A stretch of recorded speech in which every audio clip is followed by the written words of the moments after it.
সাভারে বাসাবাড়ি ও সিএনজি স্টেশনগুলোতে দেখা দিয়েছে তীব্র গ্যাস সংকট। সাপ্লাই লাইনে গ্যাস না থাকায় চরম ভোগান্তিতে পড়েছেন স্থানীয়রা। এদিকে ফিলিং স্টেশনগুলোতে ঘন্টার পর ঘন্টা লাইনে দাঁড়িয়েও চাহিদা অনুযায়ী গ্যাস পাচ্ছেন না ভোক্তারা। বন্ধ হয়ে পড়েছে অনেক ফিলিং স্টেশন। সাভার প্রতিনিধি জিয়াউর রহমান জিয়ার পাঠানো তথ্যচিত্রে বিস্তারিত জানাচ্ছেন Shakib Al Hasan. Colour expert dark sap এবং মাইল্ড অন হ্যান্ডস টেকনোলজি সমৃদ্ধ অরিক্স অ্যাডভান্স ডিটারজেন্ট পাউডার আপনার লন্ড্রি এক্সপার্ট।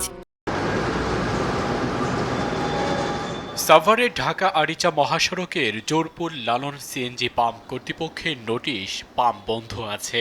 গ্যাস লাইনে চাপ না থাকায় গেল 15 দিন ধরে স্টেশনটি বন্ধ রেখেছে কর্তৃপক্ষ। কয়েকটি সিএনজি স্টেশন খোলা থাকলেও তৈরি হচ্ছে বাস, ট্রাক ও ব্যক্তিগত গাড়ির দীর্ঘ লাইন। ঘন্টার পর ঘন্টা অপেক্ষা করেও চাহিদা অনুযায়ী গ্যাস পাচ্ছেন না অনেকে।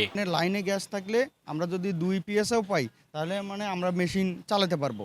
দেখা যাচ্ছে যে এখন 0 পিএসআই। অফিস ফফিস খোলার পরে থেকে অবস্থা সিরিয়াল পাম্পে গ্যাস পাওয়া যায় না, ওমর তো গ্যাসই নাই। সাবারায় তাও পাই না আমরা গ্যাসের কোনো প্রেশার নাই।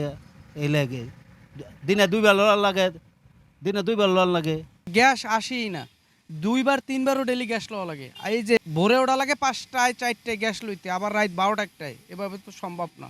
সিএনজি স্টেশনের মতো সাভারের বাসাবাড়িতেও দেখা দিয়েছে গ্যাসের তীব্র সংকট। কোনো চুলায় জ্বলছে না আগুন, কোনোটি জ্বলছে নিভু নিভু করে। বাড়তি দামে সিলিন্ডার কিংবা লাকড়ি কিনেও কমছে না দুর্ভোগ। সরকার জনগণের ওপর একটু নজর রাখা উচিত, যাতে এই গ্যাসটা আপনার বাসা বাড়িতে গ্যাসটা থাকে, আমরা যেন রান্না টান্না করে আপনার খেতে পারি। জ্বলেই না চুলা, মানে একটু জ্বলে না। আগে তাও একটু এলেও জ্বলছে, এখন ইদারিং একটু জ্বলে না। শিগগিরই সংকট সমাধান করা হবে বলে জানালেন এই কর্মকর্তা। অনেক প্রতিকূল আবহাওয়ার মধ্যে এই কাজ করতে প্রায় বাধাগ্রস্ত হয়। এখন নদী উত্তাল আছে, সমুদ্র উত্তাল আছে, ঝড়ো বন্যা আবহাওয়ার কারণে এই জন্য গ্যাস সরবরাহ কিছুটা ঘাটতি আছে। আশা করি আমাদের চেষ্টা অব্যাহত আছে, স্বল্পতম সময়ের মধ্যে আশা করি এই জিনিসটা সমাধান হবে। জনদুর্ভোগ কমাতে দ্রুত এই সমস্যার সমাধানের দাবি সাভারবাসীর। সাকিব আল হাসান, RTV।